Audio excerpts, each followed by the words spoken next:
Hello friends, मी भावना भूतल स्वागत करते तुमचं माझ्या चॅनलमध्ये, ज्याचं नाव आहे लव नॉवेल स्टुडिओ. चला तर मग स्टोरीला सुरुवात करूया. पण त्याआधी चॅनलला सबस्क्राईब केलं नसेल तर सबस्क्राईब करा आणि बेल आयकॉनवरती क्लिक करा. कथेचं नाव आहे ताल, एक राजनैतिक बंधन. लेखिका भावना भूतल, व्हिडिओ एडिटर सोनाली जाधव. ताल भाग 31.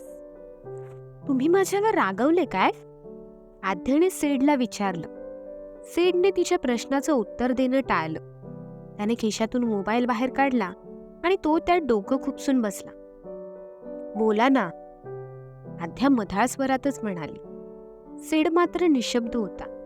डोक्यात खूप काही त्याने ठरवलं होतं. ओ सिद्धराज, काय झालं? बोला तरी. आद्याने त्याच्या हातातून मोबाईल काढून घेतला. आता पुढे. सेड तिच्यापासून स्वतःची नजर लपवून होता. मन आतून खूप रडत होतं त्याचं. स्वतःवर नियंत्रण त्याचं होत नव्हतं. तुम्ही रडले आहात का?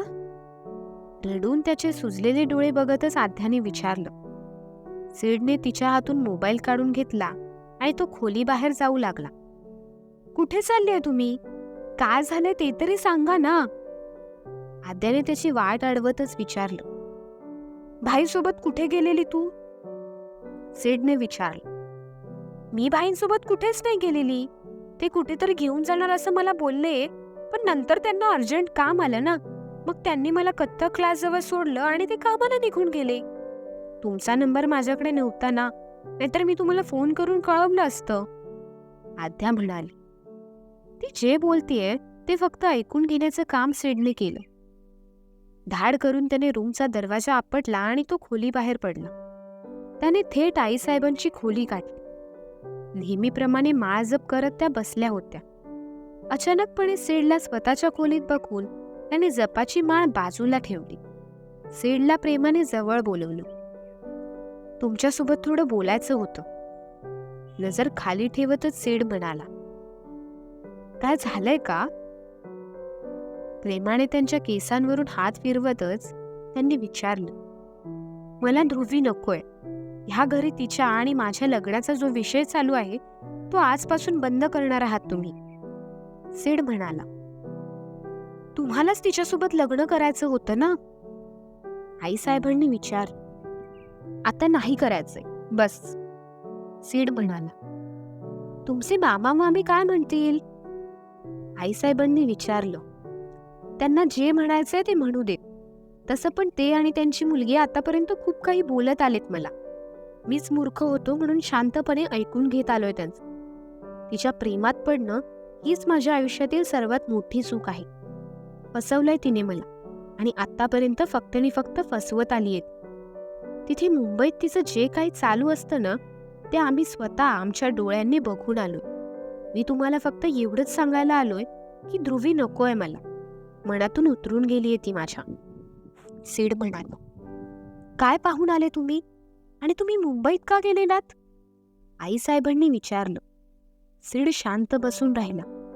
ध्रुवी त्या अवस्थेत त्याच्या नजरेसमोर येत होती, ज्या अवस्थेत त्याने तिला पाहिलं होतं. डोक्यातून ते काही जातच नव्हतं. डोक्यावर हात मारून घेत तो रडू लागला. सिद्धराज, काय करताय तुम्ही हे? आईसाहेबांनी त्याचे दोन्ही हात घट्ट धरत त्याला असं काही करण्यापासून अडवत होत्या. डोक्यातूनच जात नाहीये ते सगळं. एवढ्या खालच्या थराला ती मुलगी गेलीये. आम्हाला तिच्यासोबत लग्न करायला अजिबात फोर्स करायचा नाही, सेड रागातच म्हणाला. तुम्ही शांत व्हा आधी, आईसाहेब म्हणाले. स्वतःचं डोकं घट्ट धरून सीड स्वतःला शांत करण्याचा प्रयत्न करत होता. पाणी प्या बघू, पाण्याचा ग्लास पुढे करतच आईसाहेब म्हणाले. सीडने क्षणभरात ग्लास रिकामी केला. तुम्हाला लग्न नाही करायचं तर कोणीही तुम्हाला जबरदस्ती करणार नाही, सीडला विश्वास देतच आईसाहेब म्हणाले. आम्ही अजून काहीतरी ठरवलंय, सेड म्हणाला. काय? आईसाहेबांनी विचारलं. आम्हाला अद्या कायमस्वरूपी आमच्या आयुष्यात हवीये, सेड निर्विकारपणे म्हणाला. सिद्धराज, चेहऱ्यावर आश्चर्यकारक भाव आणतच आईसाहेब म्हणाले, आम्हाला ती आमच्या आयुष्यात कायमस्वरूपी हवी आहे आईसाहेब. तिला घराबाहेर करण्याचा तुम्ही सगळे मिळून जो विचार करताय तो थांबवा. मी तिला कुठेही सोडणार नाही. आयुष्यभर तिची काळजी घेईल. ती माझ्याबद्दल काय विचार करते याने मला फरक नाही पडत, पण मला तिची काळजी वाटते. मला ती आवडते आणि माझं तिच्यावर प्रेम पण आहे. आणि सगळ्यात महत्वाचं, आमचं तिच्यासोबत लग्न झालंय हे आमच्यासाठी महत्वाचं आहे. तुम्ही हे सगळं अण्णांना सांगा. सीड म्हणाला, अजिबात नाही. आम्हाला ती मुलगी सून म्हणून पसंतच नाही. तुमचे सगळे हट्ट आम्ही पुरवू सिद्धराज, पण हा मला हट्ट आम्ही अजिबात पूर्ण नाही करणार. आईसाहेब म्हणाले, मी हट्ट करतच नाही ना. जे आमच्याजवळ आहे ते आमच्याजवळच राहू द्यात, एवढंच मी तुम्हाला सांगतोय.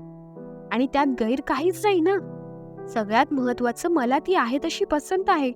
मला तिच्यासोबत पुढे संसार करायचाय. मग तुम्हाला त्रास का होतोय या सगळ्याचा? सीडने विचारलं. पेशवे खानदानाची सून म्हणून ती शोभून दिसत नाही. समजून घ्या ही गोष्ट. तुम्हाला ध्रुवीसोबत लग्न नाही करायचं तर नका करू, पण आद्यासोबत पुढचे स्वप्न बघण्याचा विचार इथेच थांबवा. आम्ही तुमच्यासाठी खूप सुंदर मुलगी शोधू. आईसाहेब समजुतीच्या सुरातच म्हणाले, तुमचे विचार बदला तुम्ही. पुन्हा असं नको ते बोलून माझ्या रागात आणखीन भर नका पाडू. मी इथे तुमचे विचार आणि तुम्हाला काय वाटतं हे ऐकायला नाही आलो, तर माझे विचार तुम्हाला सांगायला आलो होतो. माझं ऐकाल तर आद्यासारखी मुलगी एक सून म्हणून तुम्हाला शोधूनही मिळणार नाही. राहिला प्रश्न तिच्यावर झालेल्या अत्याचाराचा, तर मला त्या गोष्टींनी फरक नाही पडत. मी तिच्या शरीराच्या नाही, तर तिच्या निरागस मनाच्या प्रेमात पडतो. ती जशी आहे तशी मला माझ्या आयुष्यात कायमस्वरूपी हवी आहे. सीड म्हणाला. आद्या आईसाहेबांच्या खोलीबाहेर उभं राहून दोघांचंही बोलणं ऐकत होती. सिद्धराजच्या शब्दांनी तिचे डोळे पाणावले होते. आपण जे काही ऐकले त्यावर तिचा खरं तर विश्वासच बसत नव्हता. अजून तिथे उभं राहायला तिला जमत नव्हतं. डोळ्यातून येणारं पाणी पुसतच ती स्वतःच्या खोलीत यायला निघाली. तोच समोर संग्राम हजर राहिला. नुकताच तो घरी आला होता. आद्या त्याच्यापासून नजर चोरून जाऊ लागली. ती डावीकडे जाणार तसं तो स्वतःच्या उजव्या बाजूला सरकला. ती उजवीकडे जाणार तसं संग्राम स्वतःच्या डाव्या बाजूला सरकत आद्याची वाट अडवू लागला. आद्याने मान वर करून त्याच्याकडे पाहिलं. रडायला काय झालंय तुला? त्याने विचारलं. काहीच नाही, डोळ्यांवरून हात फिरवतच ती म्हणाली. सिद्धराजने काही केलंय का? संग्रामने विचारलं. तसं तिने नाही म्हणून मान डोलावली. आम्ही असताना तुला इथे कोणाला घाबरायची गरज नाही. सांग बघू काय झालंय? संग्रामने तिला विचारले. आद्या शांत बसून राहिली. संग्राम तिला काही विचारायला जाणार तोच सीड आईसाहेबांच्या खोलीतून बाहेर पडला. आद्याला बाजूला करत संग्रामने स्वतःचा मोर्चा सीड जवळ वळवला. तुला बोललेलो ना तिला त्रास नाही द्यायचा म्हणून? सीडला राग दाखवतच संग्रामने विचारलं. सीड शांत बसून राहिला. डोळे त्याचे सुद्धा पाणवले होते. संग्रामला रागातच ढकलत सीड स्वतःच्या खोलीत जायला निघाला, पण संग्रामने त्याला जाऊ दिलं नाही. त्याची मानगोटी धरतच त्याने त्याला स्वतःच्या खोलीत ढकलले. आद्या त्याला अडवणार त्याआधीच त्याने दरवाजा लावून घेतला. भाई, प्लीज त्यांना काही नका करू. त्यांनी मला खरंच काय केलेलं नाहीये. दरवाजा उघडा बघू. आद्या दरवाजा ठोठावतच म्हणाली. आद्याचा आवाज ऐकून आईसाहेब सुद्धा तिथे आल्या. दोघी मिळून दरवाजा ठोठावू लागल्या, पण आतून काहीच प्रतिसाद नव्हता. आम्ही चाललो इथून. आमच्याने जेवढं जमलंय तेवढं आम्ही तुला सरळ करण्याचा प्रयत्न केलाय. आद्याचं बोलशील तर आपल्याच घरातल्या लोकांनी तिला फसवलंय आणि पुढे जाऊन तिला फसवण्याचं काम चालू आहे. जे तिच्यासोबत घडलंच नाही त्या गोष्टीचा कलंक घेऊन ती मुलगी आयुष्यभर फिरत राहणार आहे आणि आम्ही ते बघू शकत नाही. जर तुझ्या डोक्यात अजूनही ध्रुवीचं भूत फिरत असेल तर तसं सांग. आम्ही आद्याला आमच्यासोबत घेऊन जाऊ, कारण तुझ्यात अजिबात गट्स नाही जे पुढे जाऊन तू तिच्या बाजूने घरच्यांसमोर भांडशील. सीडच्या ओठांवर स्वतःचा वजनदार पंजा ठेवतच संग्राम म्हणाला. एवढीच जर काळजी होती तर तू स्वतः का नाही केलंस हे लग्न? संग्रामला दूर लोटतच सीडने विचारलं. गुड क्वेश्चन, बट तुला आन्सर करणं मी जरुरी नाही समजत. निघ इथून. संग्राम म्हणाला. मला माझ्या प्रश्नांची उत्तरं मिळाल्याशिवाय मी नाही जाणार इथून. सीड म्हणाली. लाडात आलास का? एकच अशी देईल ना, मग बरोबर लाईनवर येशील. संग्राम तुसडेपणाने म्हणाला, तुला तेवढंच येतंय. त्या व्यतिरिक्त तू काही केलंयस का? फक्त आणि फक्त राग. एवढंच तू आतापर्यंत करत आलास. माझी चूक मला सांग ना. मी एवढा काय मोठा गुन्हा केलाय जे तू उठसूट माझा राग करतोयस? राग त्यांचं कर ना ज्यांनी मला जन्माला घातलंय. मला जर विचारून कोणी जन्माला घातलं असतं तर मी ह्या घरी जन्माला आलोच नसतो. तुझ्यासारखं भाऊ ह्या घरात आहे हे जर माहिती असतं तर चुकून सुद्धा आलो नसतो. उठसूट आईसाहेबांना काय डायलॉग मारत फिरत असतो तू? की तुझ्या वाटणीचं सगळं सुख, तुझ्या वाटणीचं प्रेम त्यांनी मला दिलंय. अण्णांचा पण मी लाडका झालोय. घरात लहान म्हणून प्रत्येक जण माझेच लाड करतायत. ह्या गोष्टीचा पण तुला प्रॉब्लेम आहे. मला तर तुझ्या या विचारांवर खूप हसू येत. कसलं प्रेम आणि कसलं सुख. ह्या घरी जन्माला आल्यापासून एक सुद्धा दिवस तू मला सुखी नाही राहू दिलेस. मी नेहमीच तुला भाई म्हणूनच आवाज दिला. मी जी रिस्पेक्ट द्यायला पाहिजे तीच देत आलो. पण तू नेहमीच मला कमी लेखत आलायस. अण्णांनी पण तुला हॉस्टेलला पाठवायचं सोडून मला पाठवलं. घर असून सुद्धा मी परक्यासारखं तिथे हॉस्टेलवर राहत आलो. का तर तुला मी या घरात आवडत नव्हतं. वर आईसाहेब होतेच आमची समजूत काढायला. कधी सुट्टीत घरी आलो तरी तू मला त्रास द्यायसाठी कारण शोधायचंस. इव्हन अजून सुद्धा तेच सुरू आहे तुझं. अजून त्रास देण्यापेक्षा जीव घेऊन टाक तू माझा. रोज रोज मरण्यापेक्षा एकदाच मेलेलं बेटर राहील. सेड म्हणाला, एकदाच मारून टाकून काय उपयोग? त्यात अजिबात मज्जा नाही येणार. संग्राम निर्विकारपणे म्हणाला, कारण नसताना कुणी आपला जास्त द्वेष करत असेल ना, तेव्हा काय त्रास होतो ना याचा अनुभव देव तुला नक्कीच देईल. माझी तर इच्छा आहे देवाकडे, त्याने तुला असाच त्रास द्यावा जसा तू आतापर्यंत मला देत आलास. त्याशिवाय तुला माणसांची किंमत कळणार नाही.